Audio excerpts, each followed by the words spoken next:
Aisha Thompson screamed, slamming the sledgehammer into the rotting wooden floor. Her heart pounded as if it might burst. Beneath the debris, a leather-bound notebook emerged. Its aged pages carried the scent of time. But it wasn't the notebook that froze her blood. Inside the cover was a photo of Nia, her daughter, taken last week, with scrawled, faded ink. She looks just like her ancestor. Aisha felt the world tilt. The secret in the sealed room 12B threatened to shatter the new life she'd struggled to build. Did she dare open the door to the horrific truth waiting beyond? Night fell. The pale blue light from the laptop screen illuminated Aisha Thompson's face, highlighting wrinkles etched by months of stress. She huddled in the cramped apartment above Mama Joe's dry cleaners. The smell of cleaning chemicals seeped through the floorboards, giving Nia, her daughter, constant headaches. With just $22.47 in her account, Aisha scrolled an online auction site, her eyes tired but burning with resolve. She'd lost everything after her divorce from Marcus: the comfortable Atlanta house, the savings account, and her faith in promises. All that remained was Nia, a rattling Toyota Corolla, and a fragile dream of a fresh start. The auction site was a digital graveyard, littered with foreclosed properties no one bothered to glance at. Aisha scrolled through listings: a flooded warehouse in Alabama, a barren plot in Tennessee. Then she stopped. A faded black and white image appeared: Sterling Manor, a 3-story Victorian hotel in Willow Creek, Georgia, with a starting bid of just $1, no reserve. The building looked like an aged noblewoman, proud but decayed, with intricate carved trim, boarded windows, and a widow's walk on the roof like a sentinel guarding the sky. The description was brief but captivating. Built 1,885, 20 rooms, requires full renovation. Original hardwood floors, commercial kitchen, accompanied by local legends of uncanny phenomena. Serious bidders only. Aisha zoomed in on the image. Her heart raced. Interior photos showed peeling wallpaper like snakeskin, a dust-covered crystal chandelier, and cobwebs draping corners like eerie artwork. But beneath the ruin, she saw the bones of a gem: a curving oak staircase, a grand marble fireplace, and tall windows promising floods of light once unboarded.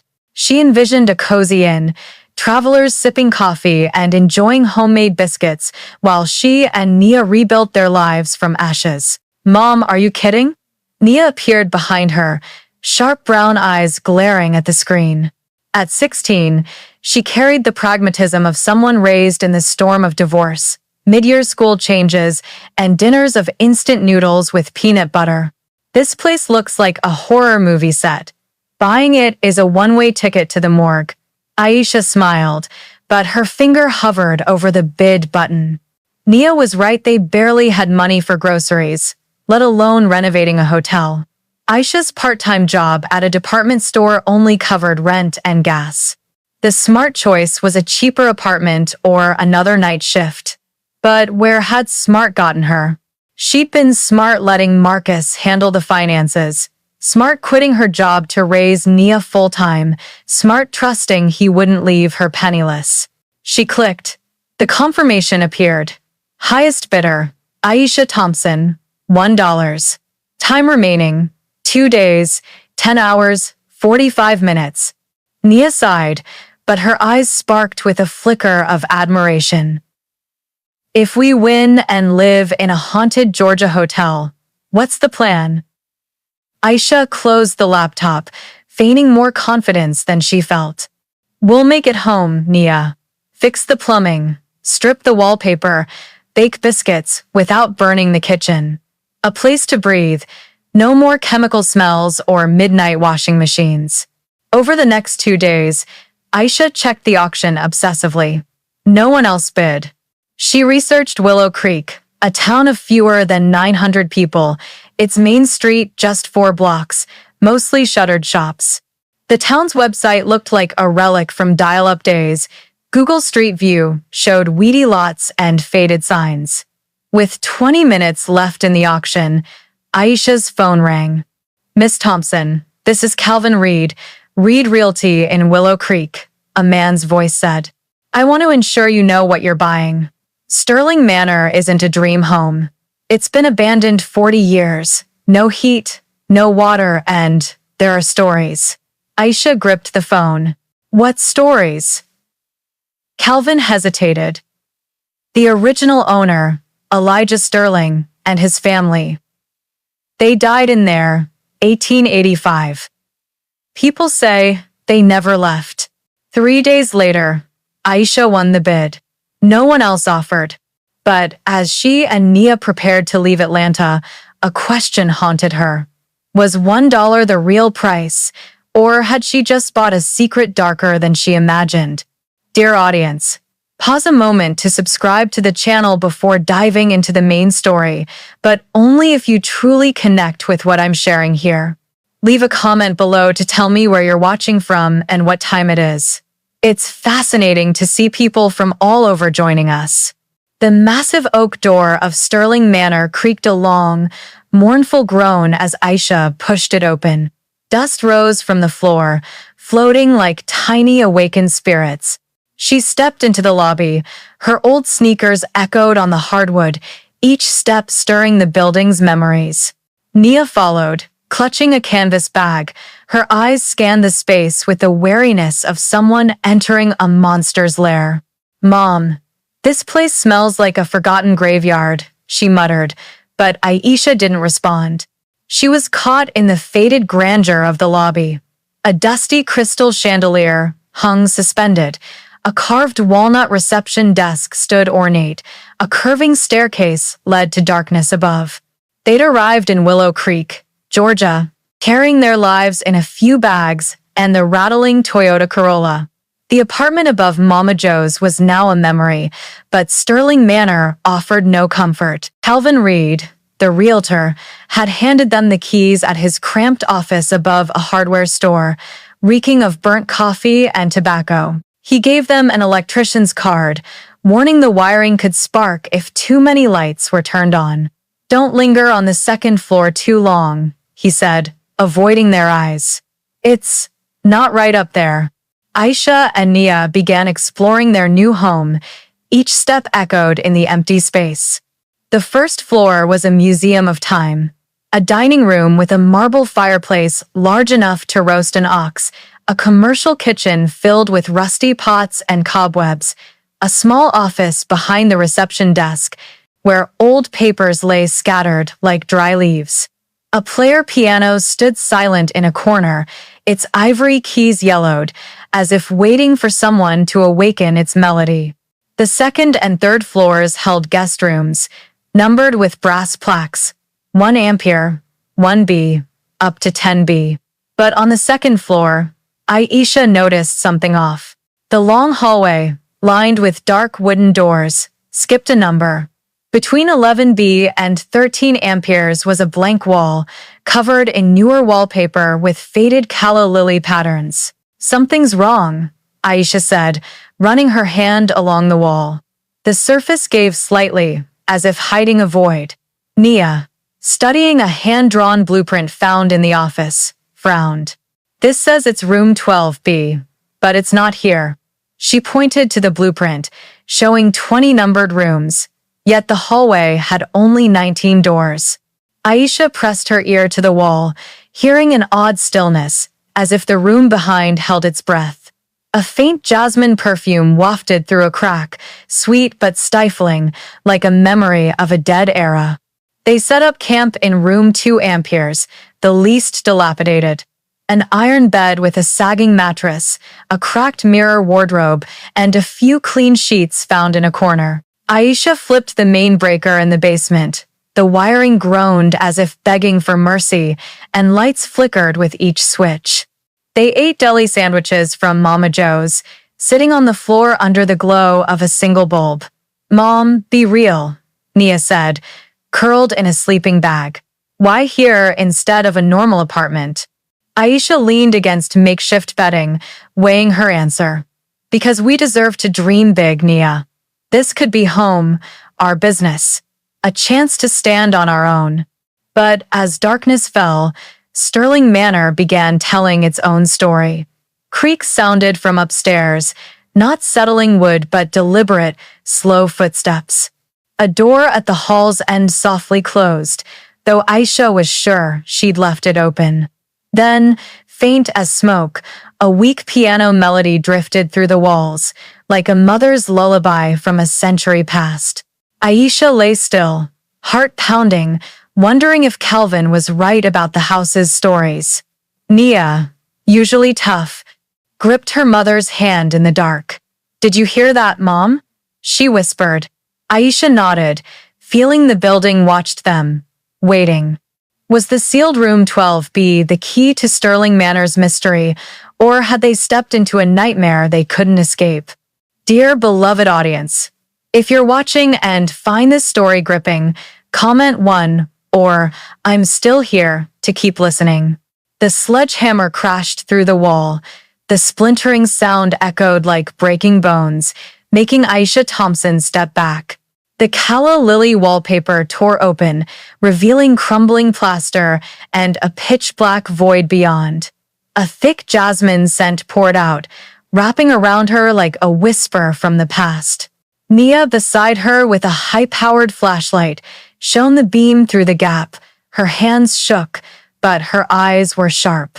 "Mom, this has to be 12B, she said, her voice masking fear. Aisha nodded, gripping the hammer's handle, feeling like she was violating a forgotten tomb. They'd spent the morning at Calvin Reed's hardware store, picking tools. A sledgehammer, a crowbar, dust masks, and a first aid kit Calvin insisted on, his eyes uneasy. "Be careful what you find," he'd said, as if he knew what waited. Now, facing the false wall on Sterling Manor's second floor, Aisha and Nia confronted the sealed room the blueprint confirmed as 12B. They swung a few more times, widening the hole. Each strike released more dust and a cloying, syrupy jasmine scent, like floral syrup mixed with medicine. When the gap was large enough, they climbed through, their steps muffled by an old carpet, once crimson, now faded to dried blood. Inside, room 12B was a time capsule, untouched by the decay of the rest of the hotel. A 4-poster walnut bed stood tall, its dust-covered mattress undisturbed. A dressing table with an oval mirror reflected the flashlight's dim glow. 2 velvet-upholstered chairs sat by the window, as if waiting for a conversation.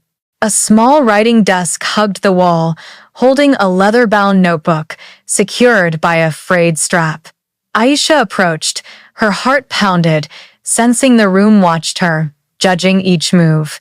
Nia knelt by the bed, her flashlight sweeping the floor. "Mom, look." She pointed to words carved deep into the wood. "The truth lies in the walls. Protect the girl."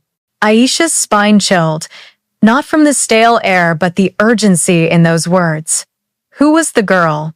She opened the notebook on the desk, its yellowed pages crinkled under her touch. Black ink, faded to brown, was Elijah Sterling's, the manor's first owner. "Clara Monroe knows we've discovered her," he wrote. "She threatened Lena, my daughter. The truth about the town fund must stay hidden, but I can't let her harm my family." Each line painted a grim picture.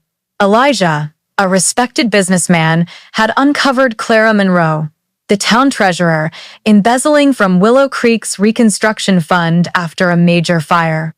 He noted irregular figures, unexplained expenses, and Clara's secret meetings with unknown partners. A final, rushed line stopped Aisha's breath. "If anything happens to us, find the other letters. I've hidden them throughout the manor." Aisha met Nia's eyes. Both realized they were unearthing a secret bigger than a crumbling hotel. They searched the room further. Nia pulled open the dressing table drawer, finding a brittle envelope containing an old photo, a family before Sterling Manor, a tall man with kind eyes, a woman in a high-necked dress. and a curly-haired girl about 7. The back read Elijah, Beatrice, and Lena Sterling, 1,885. But what made Aisha tremble was another photo tucked inside, newer, printed from Nia's Instagram. It showed Nia before the mirror in room 2 amperes, with handwritten, faded ink. She looks just like Lena. How had Nia's photo ended up in this sealed room? Aisha stepped back. The flashlight lit the dressing table mirror. For a moment, she swore she saw a figure flicker, a girl in a white dress, curly hair, standing behind her. But turning, she saw only Nia, eyes wide, clutching the photo. "Mom, what's happening?" she whispered. The room was silent, but the jasmine grew stronger, as if trying to tell a story they weren't ready to hear. Was room 12B hiding a curse, or a cry for help from the past? The baseboard creaked as Aisha Thompson pried it loose with the crowbar, revealing a dark void like the mouth of a buried secret. Dust rose, carrying the heavy jasmine scent, as if Sterling Manor exhaled its memories. Aisha knelt, hands trembling as she pulled out a packet of oilcloth containing a bundle of old letters, their ink faded but legible. Nia, sitting beside her on the floor of room 3 amperes, aimed the flashlight at the text. Her eyes gleamed with curiosity mixed with unease. They'd spent 3 days scouring the hotel, peeling wallpaper, checking crevices, chasing clues from room 12B. Each find drew them deeper into the Sterling family's story and Clara Monroe's crime. The new letters were Beatrice Sterling's, Elijah's wife. Her elegant handwriting carried growing fear. "Clara came to us today," she wrote in one. "She knows Elijah found the missing funds from the reconstruction budget. She asked about Lena, if she'd read her father's ledgers. I fear she'll do something terrible to protect her secret." Aisha's heart tightened. Lena, the girl in the old photo, looked eerily like Nia, like a specter from the past. She met her daughter's eyes. Both knew room 12B wasn't just a storage. It was the heart of a darker mystery. They moved to room 3C, where a crooked landscape painting on the fireplace wall raised suspicion. Aisha removed it, revealing a small hollow containing a thin ledger. Elijah's script detailed questionable transactions. Large sums transferred to Clara Monroe, disguised as town maintenance costs. Amid the numbers, a hurried note, Clara threatened Lena. "I must confront the town council, but I fear it's too late." Aisha turned to the final page, finding a handwritten line, "Find the evidence in the dining room fireplace. The truth cannot stay buried forever." The dining room, with its massive marble fireplace, was their next stop. Nia knelt before it, prying bricks with the crowbar. Each strike echoed like the hotel's heartbeat. A loose brick popped out, revealing a small, rusted metal box. Inside were receipts and photos, all tied to Clara. One photo showed her beside an unknown man, exchanging a money pouch in a dark alley. The back read, "C. Monroe, $300, 10 over 1,885. Aisha realized Elijah had tracked Clara, gathering evidence to expose her crime. But why had his family paid with their lives? As they sorted clues on the reception desk, a figure appeared at the main door, making Aisha drop a photo. A tall man in a leather jacket stepped in, eyes sharp as knives. "Miss Thompson, I'm Malik Carter, a journalist from Atlanta," he said, offering a business card with a hollow smile. "I'm investigating a case tied to Sterling Manor. Rumor is it was a money laundering hub in the 90s. What do you know about that?" Aisha's stomach twisted. She'd bought the hotel for $1, thinking it was a chance to rebuild. But Malik's probing gaze made her wonder if she'd stumbled into a larger scheme. "We just got here," she replied, keeping her voice steady. "We don't know anything beyond needing repairs." Malik tilted his head, as if weighing her words. "Really? I heard you found something in that sealed room. something that could shake Willow Creek. Nia stepped forward, clutching Beatrice's notebook. What do you want? A sensational story for your paper? Malik smiled, but his eyes stayed on Aisha. I want the truth, and I think you're holding it. As he left, leaving his card on the desk, the Jasmine scent thickened, as if Sterling Manor was warning them. Did Elijah's letters reveal another crime, or would Malik uncover a secret Aisha wasn't ready to face? The fireplace brick popped out with a dry clack, startling Aisha Thompson. Her hand nearly dropped the crowbar. Inside the dark hollow was a small metal box, its rusted surface scarred like a century of guilt. The jasmine scent surged, heavy and haunting, as if Sterling Manor sighed at the secret about to be revealed. Nia, kneeling beside, gripped the flashlight. Its beam lit the box, highlighting hand-etched lines faded by time. "Mom, open it," she whispered, voice trembling but resolute. Aisha pried the lid, her heart pounded, feeling like she was opening a door to an abyss. Inside, wrapped in brittle oilcloth, was a single letter, Clara Monroe's slanted script, Willow Creek's treasurer in 1885. "To whoever finds this," it began, "I didn't mean for it to go so far." Aisha read aloud. Her voice echoed in the vast dining room, where the marble fireplace stood as a silent witness. Clara confessed to embezzling from the town's reconstruction fund to save her husband's failing business. When Elijah Sterling uncovered it, she came to the hotel one fateful night, carrying a sedative vial from a traveling pharmacist. Her plan was to make the Sterlings sleep while she stole evidence, but things spiraled out of control. "They didn't deserve to die," Clara wrote, her script shaky. "Elijah woke as I searched his office. We struggled. He fell, his head striking the desk's edge. Blood pooled on the floor. Beatrice heard the noise, ran down in her nightgown. She screamed seeing her husband, so I forced her to drink the sedative. The dose was too much. She collapsed, never waking. Lena, the poor girl, found me the next morning, standing over her parents, asking why they wouldn't wake. I gave her some sedative mixed in milk. She trusted me, as children trust adults. Lena lay beside her mother and closed her eyes forever. Aisha stopped reading, her throat choked. Nia clutched her mother's arm, eyes brimming. She killed a whole family, Nia whispered, just to hide her theft. Clara wrote that she staged it as a murder-suicide, forging a despairing note from Elijah, blaming financial ruin. She hung him from a beam, placed the empty vial by Beatrice and Lena, and left before the town woke. In the months after, Clara slowly repaid the stolen funds, covering it with doctored town ledgers. "No one suspected," she wrote. "My reputation stayed intact, but I never slept soundly. I see Lena in my dreams, hear Beatrice's cries, smell the sedative on my hands despite washing them hundreds of times. The truth will find me, and I beg forgiveness." Aisha folded the letter, feeling the room close around her. The jasmine grew stronger, as if the Sterling family's spirit stood in the shadows, listening. Nia flipped through other clues. Receipts, photos, Elijah's notes on Clara's transactions. Each piece confirmed the horrific tale a family erased to protect a greedy secret.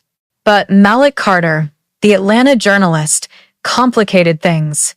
He'd returned that morning, standing in the lobby with a recorder peeking from his pocket. "Miss Thompson, I know you found something in 12B, he said, eyes probing. "If it's criminal evidence, I can help bring it to light. But if you're hiding something tied to the 90 seconds money laundering, I'll find it." Aisha felt heat rise to her face. She knew nothing of the money laundering Malik hinted at, but his suspicion made her wonder if Sterling Manor hid other, more modern secrets. "We only found old papers," she replied, voice steady. "Nothing about the 90 seconds. Malik smiled, but it didn't reach his eyes. "I'll be in town a few days. Call if you change your mind." He left a note with his number, leaving Aisha and Nia in the lobby's heavy silence.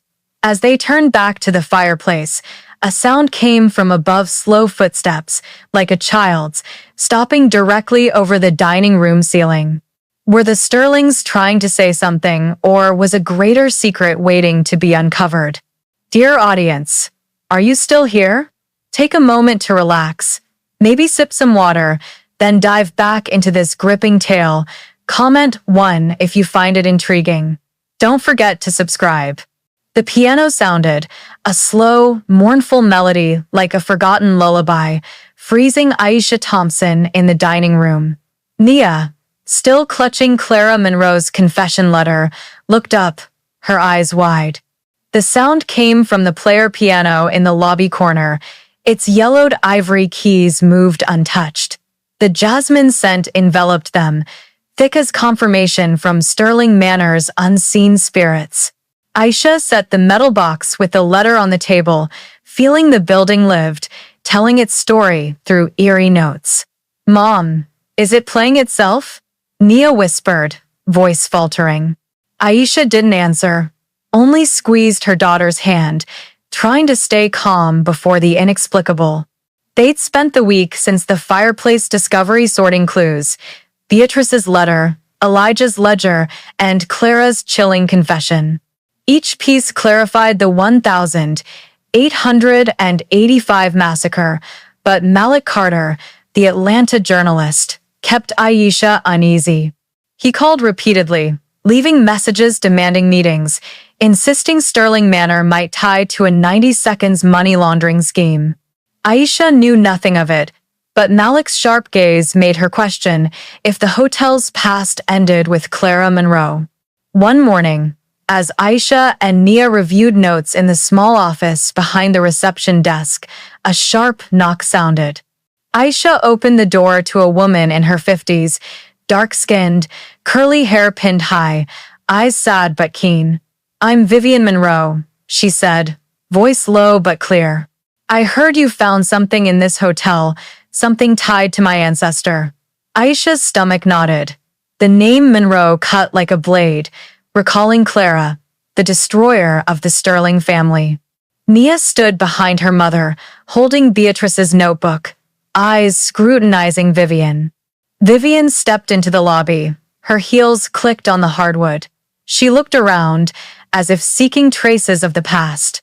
I'm a direct descendant of Clara Monroe, she said bluntly. My family lives in Savannah, but Sterling Manor's story passed through generations. When I heard you bought this place for $1 and started digging, I knew it was time to face the truth. Aisha led Vivian to the dining room, placing Clara's confession on the table. Vivian skimmed it.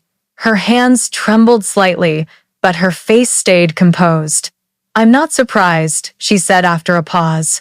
Clara was our family's shame. We knew she did something terrible, but no one wanted to dig. Then, Vivian revealed a truth that stunned Aisha and Nia. Through genealogical research, she found Nia was a descendant of Cora Sterling, Lena's sister, the only survivor of the 1,885 tragedy sent to relatives before Clara struck. Your girl is part of the Sterling legacy, Vivian said, looking at Nia. And I'm here to atone for my ancestor. She offered to fund Sterling Manor's full renovation, turning it into a boutique hotel to honor the Sterlings and erase Clara's stain. Aisha hesitated. A large grant would save them from debt and make her dream real. But could Vivian be trusted? She appeared too conveniently, and her eyes seemed to hide something. As Vivian left, leaving a funding contract on the table, the piano played again, a gentler melody, as if the Sterlings sent thanks. Aisha and Nia stood still, feeling an unseen presence. But Malik Carter's suspicion lingered. He'd texted that morning, I found records linking Sterling Manor to a 1,992 crime boss. Meet me, or I'll publish the story myself. Aisha felt pressure closing in. Was Vivian truly atoning or hiding another secret? Was Malik a truth seeker or a greater threat? As they returned to the office, a paper slipped from Beatrice's notebook, bearing a new line. Trust no one. Was Vivian their ally, or a trap from the past closing around Aisha and Nia? The paper from Beatrice's notebook fell to the floor, the words trust no one seared into Aisha Thompson's mind like a cut. She stood in the small office behind the reception desk, the flickering bulb lit Nia's face, her eyes gleaming with confusion and resolve. The jasmine scent lingered, as if Sterling Manor whispered, urging action. Clara Monroe's letter, Vivian Monroe's funding contract, and Malik Carter's suspicious texts lay scattered on the desk, each a piece of a puzzle Aisha wasn't sure she wanted to solve. But one thing was clear. The Sterling family had waited over a century for vindication, and she couldn't turn back. Vivian returned the next morning, bringing a detailed plan, $500,000 to renovate Sterling Manor into a boutique hotel, on condition that room 12B become a memorial to the Sterling family. Aisha read the contract. Its dry legal terms were clear, showing no signs of deceit. Yet, trust no one haunted her. Why are you doing this? Aisha asked, voice harder than intended. Vivian sat on a velvet chair in the lobby, hands clasped. Because Clara destroyed your family, she replied. I grew up with stories of my family's shame. I want to make it right. Let Lena, Beatrice, and Elijah rest. Nia, beside her mother, tilted her head. What if we say no? Vivian gave a faint smile. Then I'll let you handle the renovation debts. But I know you're not foolish. Aisha agreed, not for the money. She felt an invisible thread tying her to the Sterlings, especially Lena, whose face mirrored Nia's in the old photo. She contacted the Willow Creek police, sending Clara's confession and other evidence. The ledger, receipts, photos. A week later, a Savannah investigation team arrived, led by Lieutenant Roberta Hayes, a woman with sharp eyes and an uncompromising voice. They examined room 12B, sampled the floor where the truth lies in the walls was carved, and analyzed the empty sedative vial from the metal box. After 3 weeks, Hayes called Aisha to the police station, a small room thick with coffee and old paper smells. We've confirmed it, Hayes said. Clara's letter matches historical records. The Sterlings didn't commit suicide. They were murdered. We'll make a public statement, restoring their honor. The news spread through Willow Creek, like fire on dry grass. Locals gathered at Mama Joe's, whispering about the Sterling case solved after 140 years. Aisha and Nia, with Vivian's support, began renovating Sterling Manor. Electricians replaced old wiring, carpenters polished the oak staircase, walls got fresh paint, but they kept the marble fireplace and crystal chandelier as historical witnesses. Room 12B became a memorial space, with Elijah and Beatrice's letters framed beside the Sterling family photo. A brass plaque read, "In memory of Elijah, Beatrice, and Lena Sterling, those who found the truth." Over 9 months, Sterling Manor revived. The lobby became a cozy space with upholstered armchairs, a coffee table with homemade biscuits, and a roaring fireplace. Guest rooms got new beds, soft linens, and modern Victorian lamps. Aisha hired a Savannah chef, turning the commercial kitchen into a hub for Southern dishes: crispy, fried chicken, cornbread, sweet peach glaze. Nia, now more confident, managed the hotel's website, posting before and after photos, drawing hundreds of bookings before opening. On opening day, the town held a memorial for the Sterlings. Mama Joe's provided trays of biscuits and sweet tea. A local band played soft jazz. Vivian spoke, voice breaking as she apologized for her ancestor. Sterling Manor isn't just a hotel, she said. It's where a family's story is retold, with truth and respect. As the ceremony ended, Aisha noticed Malik Carter in a corner, recorder off. Heat published an article in the Atlanta Chronicle exposing Clara's crime but finding no evidence of 90 seconds money laundering. "I was wrong about you, Thompson," he said, shaking her hand. "It's a good story, but I still think there's something you haven't found." The hotel quickly became a destination, not just for its beauty but for a strange warmth guests felt, as if welcomed by unseen hands. Aisha and Nia found purpose. She ran the hotel. Nia planned to study history to explore their heritage. But one evening, as Aisha cleaned the office, she found an envelope tucked in a desk crevice, no postmark, only her name. Inside, a short note: Cora Sterling had a son. He returned to Willow Creek in 1920. Find him, and you'll find the rest of the story. Aisha's breath caught. The jasmine scent wafted. The piano sounded from the lobby, though no one touched the keys. Did the Sterlings have more to say? Or was a new mystery waiting? Sterling Manor stood tall in the gentle light of new days, no longer a haunted ruin, but a symbol of truth revealed and wounds healed. Aisha Thompson and Nia had turned a cursed hotel into a home where Elijah, Beatrice, and Lena Sterling's stories were told with reverence. From the ashes of the past, they learned that home isn't just walls or a roof, but people, memories, and the courage to face truth, however painful.